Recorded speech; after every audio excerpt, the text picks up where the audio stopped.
नमस्कार दोस्तों, आज इस वीडियो में हम बात करेंगे ट्रांसफॉर्मर एंड रेक्टिफायर इंडिया। ये जो शेयर है आज ये क्यों भागा, इसके पीछे क्या रीज़न था। तो सबसे पहले तो हम ये समझ लेते हैं कि ये जो शेयर है अभी जिस समय मैं रिकॉर्ड कर रहा हूँ ये लगभग 8% से भी ज़्यादा भाग चुका है। इसका करंट रेट चल रहा है 332 रुपीज़ के आसपास। और इसका अगर हम रीज़न समझने की कोशिश करें तो एक सबसे पहले तो हमें एक कॉन्टेक्स्ट समझना पड़ेगा कि इस पर एक केस चल रहा था। केस कैसा? केस ये कि इस कंपनी ने अपना पावर प्लांट लगाने के लिए नाइजीरिया में कुछ रिश्वत देने का इस पर केस था। और इस केस के चलते वर्ल्ड बैंक ने इन्हें अगले 4 सालों के लिए किसी भी लोन देने के लिए बैन कर दिया था। मतलब जून 2029 तक के लिए इन्हें बैन किया गया था। तो यही और इसी केस के चलते हम देख सकते हैं कि पिछले 1 साल से मतलब पूरे 2025 में इस स्टॉक ने अंडर परफॉर्म किया है। जैसा कि हम देख सकते हैं 20 जनवरी 2025 में ये स्टॉक 1000 रुपए के भी ऊपर चल रहा था और आज की डेट में ये स्टॉक 330 रुपए के आसपास चल रहा है। यही जो केस है इसके पीछे एक बहुत बड़ा रीजन था। लेकिन अभी रिसेंटली जो खबरें निकल के आई हैं वो उनमें कहा जा रहा है कि वर्ल्ड बैंक ने इसे जो बैन की लिस्ट थी उसमें से हटा दिया है। लोन देने की जो बैन जो लगाया था वर्ल्ड बैंक ने इस कंपनी पर, उससे इसे हटा दिया गया है। और दूसरा एक रीजन ये है कि extension for the submission of response. तो वर्ल्ड बैंक ने इन्हें जो कहा था कि इस टॉपिक से रिलेटेड, इस केस से रिलेटेड हमें अपना रिस्पॉन्स आप सबमिट करो, तो उसकी भी जो डेडलाइन है वो बढ़ा दी है और 12 जनवरी 2026 तक कर दी है। तो ये जो रीज़न है इनके ही चलते कहीं ना कहीं जो है एक पॉजिटिविटी बन रही है इस कंपनी के अंदर। इसके अलावा अगर हम बात करें तो इस कंपनी के जो Q4 के रिजल्ट है वो भी 8 जनवरी 2026 को आने वाले हैं। तो जैसा कि हम देख सकते हैं पिछले 1 साल से ये अंडर परफॉर्म कर रहा है और कंपनी के जो रिजल्ट हैं उनसे कहीं ना कहीं जो इन्वेस्टर्स हैं वो होप करते हैं बेटर रिजल्ट की, Q4 के बेटर रिजल्ट आने की होप में इस कंपनी के कहीं ना कहीं शेयर ऊपर जा रहे हैं। इसके अलावा इसी केस के रिगार्डिंग इस कंपनी पे कुछ इनसाइडर ट्रेडिंग के भी आरोप लगे थे और उसी के चलते इसी कंपनी के जो प्रमोटर्स हैं, जो शेयर होल्डर्स हैं, उन्हें भी ट्रेडिंग करने पर कहीं ना कहीं बैन किया गया था, जो कि 11 जनवरी 2026 को हटा दिया जाएगा।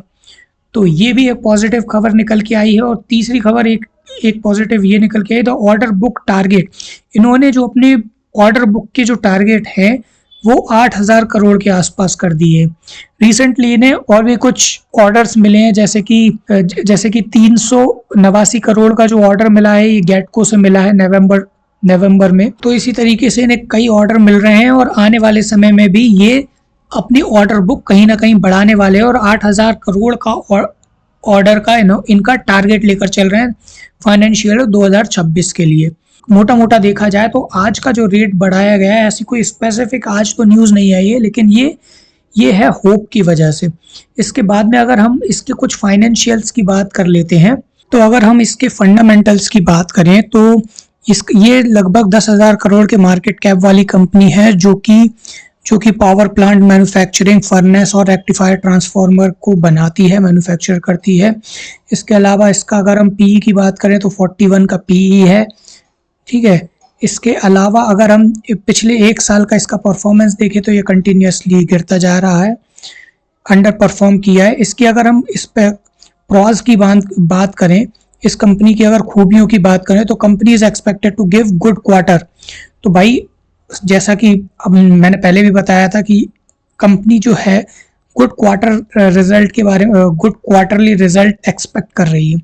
दूसरी जो बात है, company has delivered good profit growth of 251% CAGR over last 5 years. तो पिछले 5 सालों से भाई लगभग 250% का CAGR 250% का CAGR का इसे कहते हैं, तो वो कंटिन्यूसली डिलीवर कर रही है। तो ये एक बहुत ही बड़ी पॉजिटिव बात है इस कंपनी के अंदर। इसके बाद में अगर हम बात करें debtors day have improved from 128 to 84। तो जो डेप्टर्स डे जो है डेट जो है, तो debtors day have improved 142 to 84.8 days. ये एक अच्छी खबर है। Company working capital requirement have reduced from 73 days to 34 days. ये भी एक अच्छी बात है। और इसके अगर हम नेगेटिव पॉइंट्स की बात करें तो stock is trading in 7.5 times it's book value. तो ये एक नेगेटिव बात है। और promoter holding has decreased over last 3 years. तो भाई प्रमोटर्स ने पिछले 3 सालों में अपनी होल्डिंग कम करी है, तो ये इसकी एक नेगेटिव पॉइंट है। इसके बाद में अगर हम इस कंपनी की बात करें, कंपनी के प्रॉफिट एंड लॉस की बात करें, तो ये हम देख सकते हैं। नेट प्रॉफिट डायरेक्ट देखते हैं हम, तो पहले 2014 के आसपास ये 5 करोड़ हुआ करता था और आज के टाइम पे 250 करोड़ हो चुका है इसका नेट प्रॉफिट। तो बढ़ रहा है कहीं ना कहीं। और पिछले 5 साल का भी अगर हम देख लें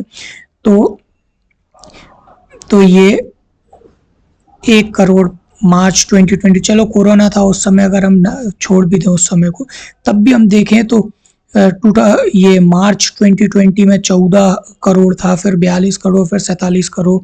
इसके बाद में अभी मार्च 2025 में 216 करोड़, और इसी तरीके से कंटिन्यूसली बढ़ता जा रहा है इसका नेट प्रॉफिट। तो इसकी बैलेंस शीट तो मजबूत है ना। तो यही सब देखते हुए कहीं ना कहीं इसका स्टॉक प्राइस बढ़ा है। और सबसे मेन रीज़न है क्वार्टर